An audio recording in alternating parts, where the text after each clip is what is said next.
แม่เอ้ยพรเอ้ยให้เสื้อผ้าตัวนี้เสื้อผ้านี่พรวิไลอาหารบ่เนี่ยเลยโอ้ยนะใครจะพรเป็นแบงหายใส่เนาะเอาให้เบิ่งขาดก่อนนี่แล้วนี่ชีวิตของน้องเพิ่นน้องเต้นสื่อเพิ่นเคยถามช่วงแรกๆน้องเต้นเนาะนี่ไปขึ้นหน้าโอ้ย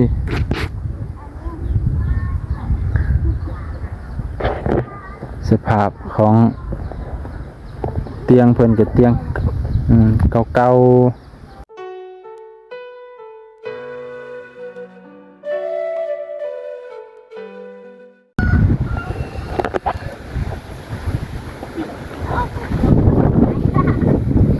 สบายดีเห็นยังอยู่สบายดีไม่ได้เห็นยังกินข้าวบ่เซินแซ่บเป็นแต่แซ่บใช่ปะเดี๋ยว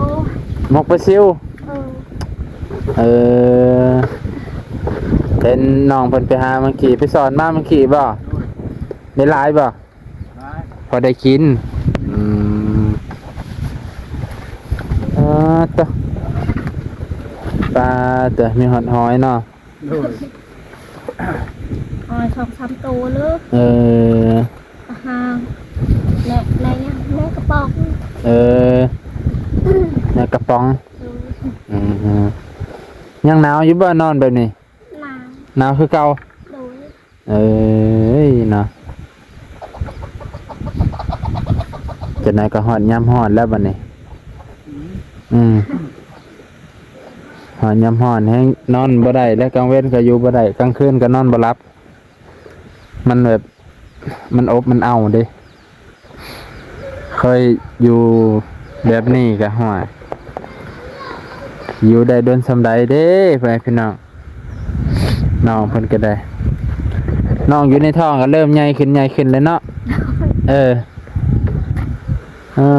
เดือนแล้วยายท้อง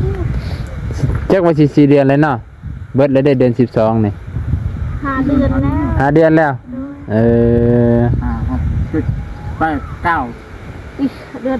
เดือน 6พอ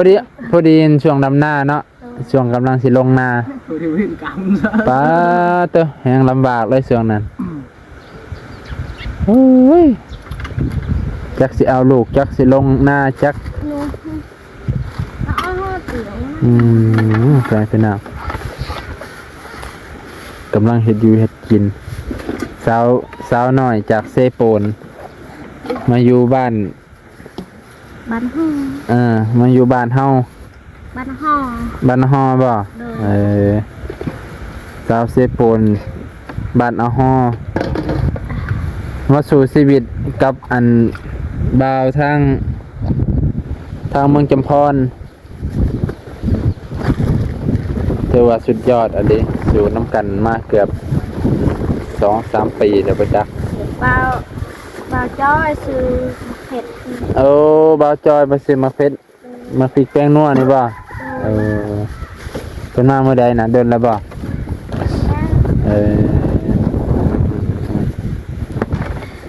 สิมาพริกแป้งนัวมาฝากเนาะตัวนี่แหละเงินเฮาคือซิเอาเงินให้40,000 กีบพอได้ซื้อปลาแดกแป้งนัวเนาะพาเป็นละพอได้แก้ไขไปแต่ละมือแต่ละเว้นโอ้ยบัดจะหนาวแล้วคืนนี้แห้งหนาวเนาะ2-3 มื้อหลังนี่หนาวบ่นอนบ่หลับพลิกไปพลิกมาอยู่ลมมันแห้งเนาะ2 มื้อหลัง2 มื้อนี่เริ่มลมเนาะ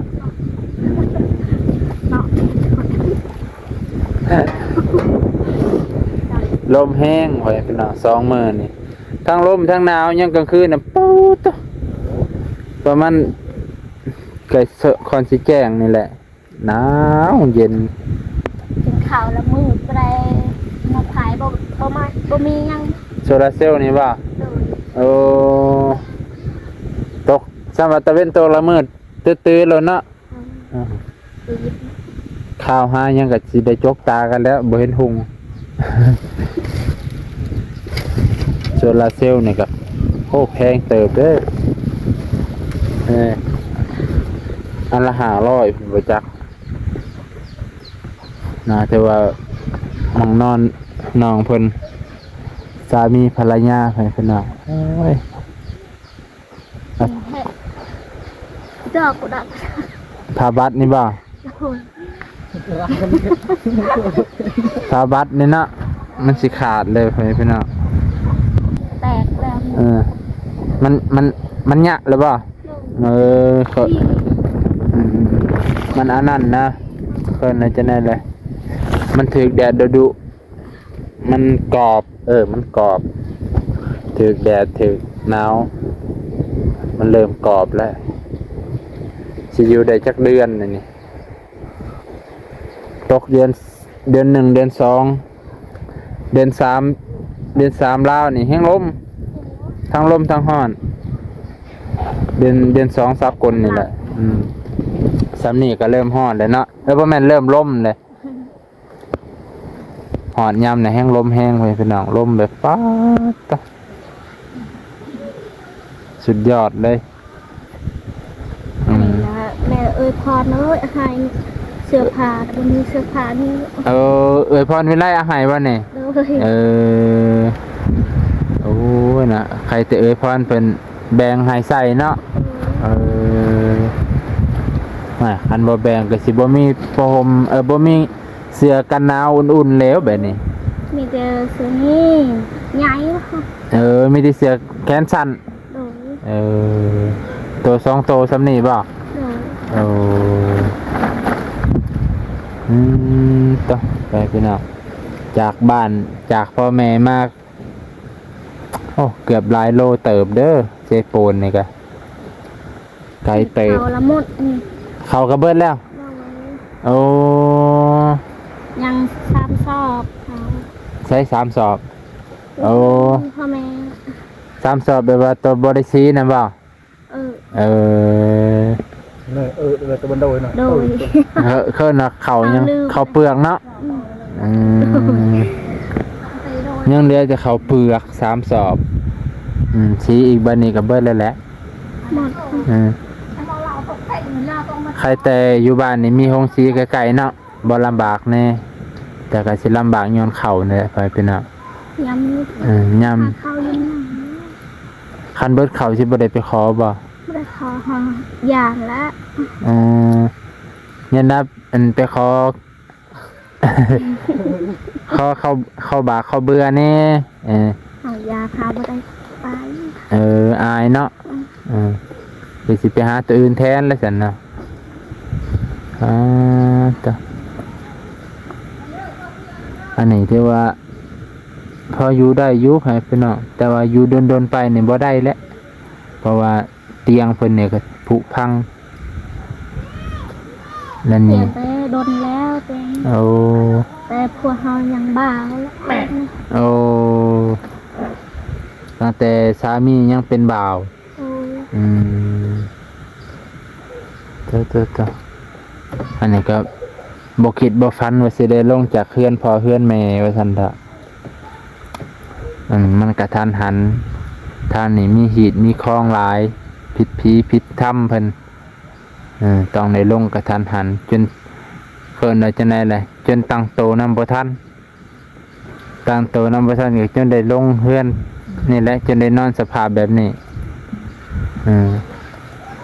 แต่ก่อนก็นอนน้ำพ่อน้ำแม่เพิ่นว่าหยังก็พ่อยามิเพิ่นจังได๋พ่อของผัวนี่พ่อปู่บ่ โดยพ่อปู่พ่อแม่ แม่ย่าพ่อปู่หลายคนเนี่ยจะลงตั้งห้า หลายคนเลยอยู่เทิงเฮือนเนาะ โดย ลงต่างหากมาอยู่ต่างหากพอบ่ให้อัดอยู่เทิงเฮือนเพิ่นว่าซั่นเถอะลูกเพิ่นหลายคนลูกชาย มีที่ผู้ชายแล้ว มีแต่ผู้ชาย โดยผู้หญิงผู้เดียว มีผู้หญิงผู้เดียว โดย ผู้นี้น้อยสุดนำบ่ โดย โ ก็ตกไปพี่น้องหนาวเด้มันยามนี้จักสิหนาวฮอดนั่นวันที่หยังก็บ่ฮู้คือกันหนาวกับลมเนี่ยมันจะมาพร้อมกันช่วงนี้ช่วงหนึ่งหนาวซื่อๆบ่มีลมสองมื้อหลังนี่ทั้งลมทั้งหนาว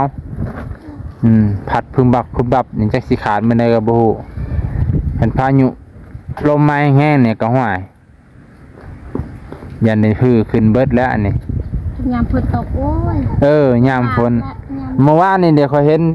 ขี้เมฆคือว่ามืดตื้อๆอยู่เด้เริ่มกอโตแล้วคิดในใจว่ามันฝนไก่สิมาแล้วบ่นะ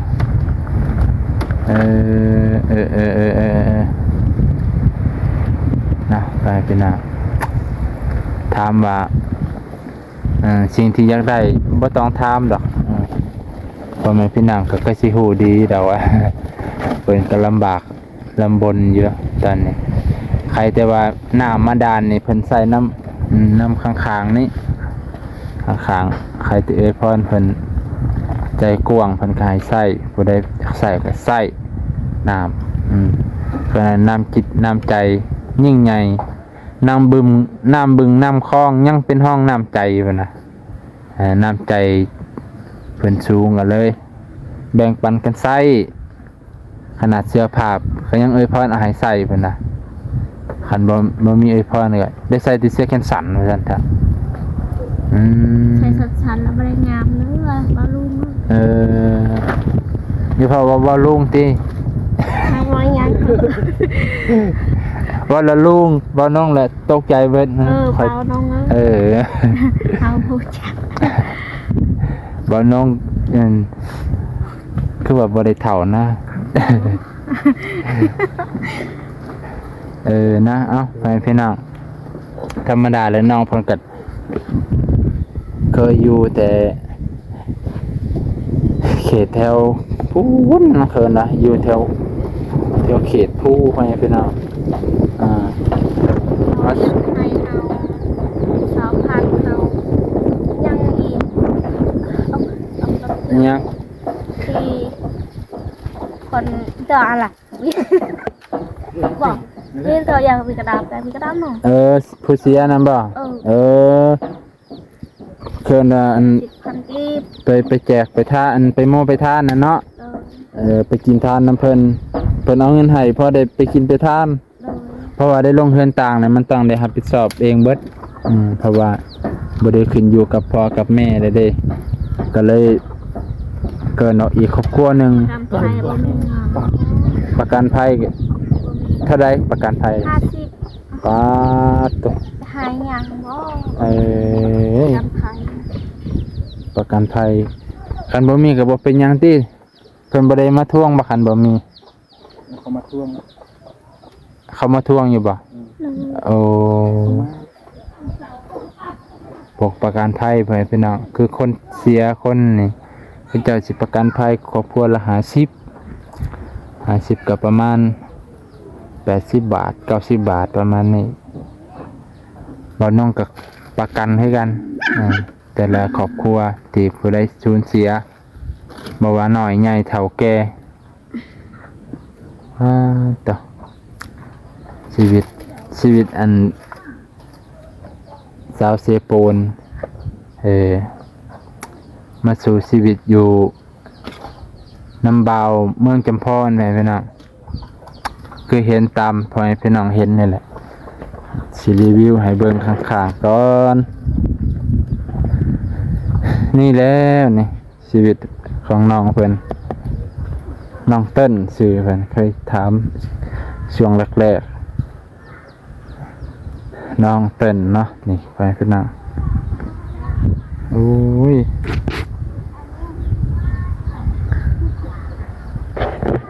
สภาพของเตียงเพิ่นกับเตียงเก่าๆนี่เดินไปล้มมานี่ก็พึ่งขึ้นเลยได้ไปขึ้นหน้าหยกขึ้นเลยบ่ได้นี่บ่ได้อยู่ยังได้ไปขึ้นหน้านะวันนี้ก็สิจบเพียงเท่านี้ก่อนให้พี่น้องลุงป้า